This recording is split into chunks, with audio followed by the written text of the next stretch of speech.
What's up, guys? Today I'm going to talk about modern dating advice and why it basically all sucks and has nothing to do with love or actually even healthy relationships whatsoever.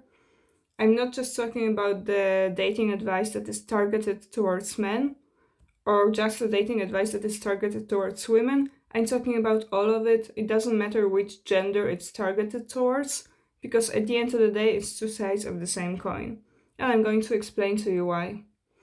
So essentially, like I said, I'm not just talking about like the red pill pickup artist, alpha male, sigma male, or whatever dating advice that is targeted towards men online, but I'm also not talking about like the divine femininity, make him treat you like a princess, make him obsessed with you kind of advice that is very popular on TikTok, for example. Because essentially, like I was saying, it's all the same stuff, which is just selfishness under the disguise of dating advice. So, what do I mean by that? One thing I've noticed in every kind of dating advice that you almost ever see online is that it always focuses on what you can extract from the opposite gender or from your partner in general, and it never focuses on what you can contribute to the relationship, what you can bring to the table. It's always about taking and never about giving.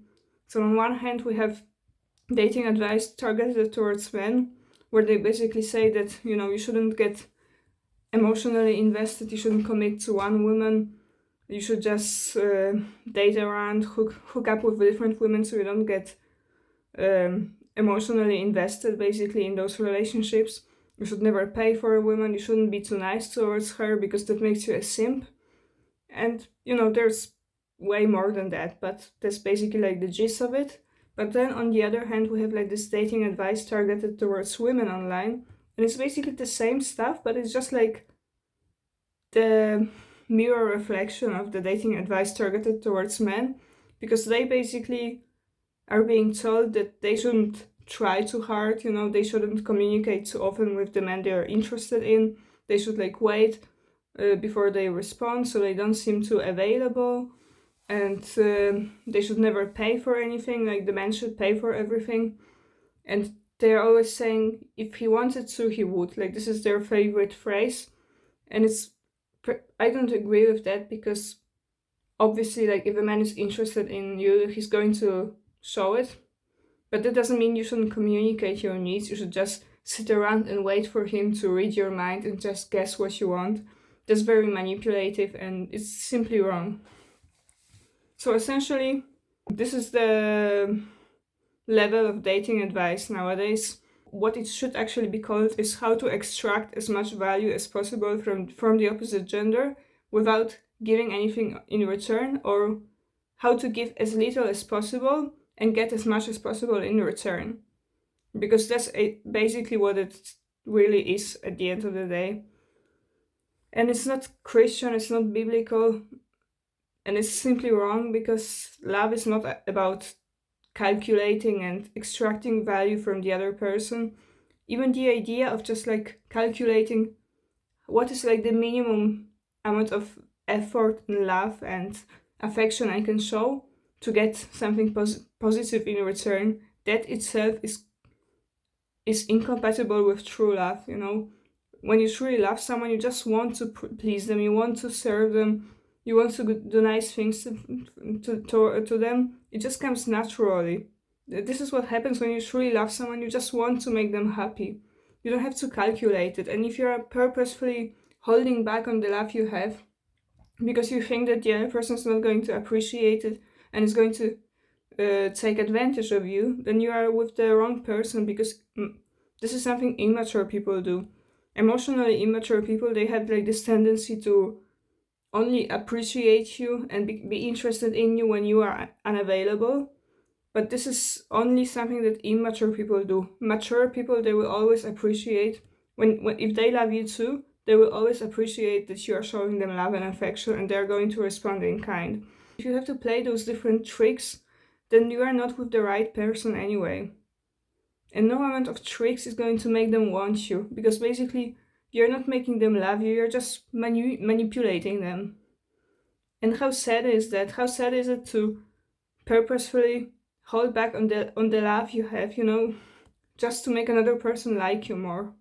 It's actually very depressing because one of the greatest joys in life is showing love, expressing love.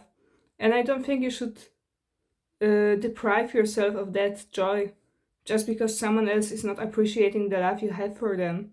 If they don't appreciate your love, then you should just look for someone who does appreciate your love instead of holding back and waiting for them to start missing you or start appreciating you. That's very unhealthy in my opinion. Just show your love freely, just express your love freely, and then just wait for the other person to respond in kind, and never play like this tit for tat where you're like calculating every single thing you have done for another person to see if they have done as much in return. You should just do things freely, just out of love for them, and I promise you they're going to respond. It's not always going to be 50-50. No relationship is truly 50-50. People go through different periods in life. Sometimes the other person is, having some hardships, and you should never expect this to like be 100% equal. But as long as you can see that they're actually trying, they're actually giving you all the love they have, that's all that matters. So, a relationship is not 50-50, it's 100-100. You don't have to be giving each other the exact same thing, but you should both be trying your best to the best of your abilities. That's what truly matters at the end of the day. And this is what a healthy relationship looks like. And one thing I've also noticed is that all of this dating advice, it's also dystopian because they always use like very pseudo-rational, pseudo-scientific terms. On one hand, we have like those dating gurus, pickup artists who use like terms like high value male, sexual market value. There's way more than that, but you get what I'm talking about. They're always trying to make it sound as scientific as possible and as rational as possible. And then on the other hand, we have like those female dating gurus who say things like love bombing, breadcrumbing, ghosting. They also use like those psychological terms to describe the behavior of another person. And I'm not saying that all of those terms are wrong, but I'm just saying that's the whole idea of just trying to like analyze human interactions to the point where you have like a specific terms for different ways another person may behave is also depressing. Why can't you just freely express the love you have and just find someone who also expresses that love freely? I would rather be single than to have to calculate every single thing I do. Love shouldn't be rational like that. If you are being rational, then you are not in love, basically. You should be almost unable to think in these rational terms when you are truly in love, actually. Love is about passion, it's about expressing your emotions, it's about opening your heart.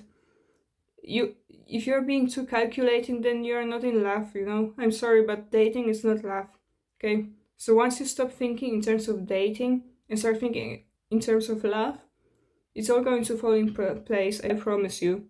You just have to express your love freely and then find someone who also expresses your love towards you. You cannot just calculate every single thing in life. This isn't the job market. You cannot just plan everything. You cannot just calculate everything. Sometimes you just have to go with the flow, and especially when it comes to the matters of your heart. That's what I'm trying to say. So I sincerely hope that you learn to be vulnerable, that you open your heart, because I understand that some people are just afraid of getting hurt. That's why they play those different games. But you're going to get hurt regardless. But at the very least, if you open your heart, you're opening also up for the possibility of experiencing true love. Whereas if you're not vulnerable, you will not experience true love.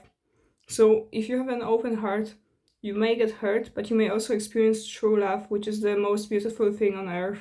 Whereas if you have a closed heart, if you're constantly calculating everything and trying to like choose the right path and overthinking all the time, then you will get hurt regardless, because there's a lot of pain in life and you cannot just escape that pain. But you will also never experience true love because of your attitude, because of your closed heart.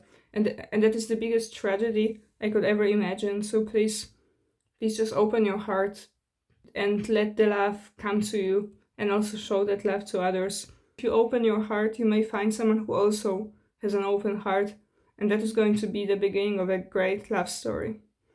So that's it for today. If you liked that video, please hit the like button and subscribe. Peace.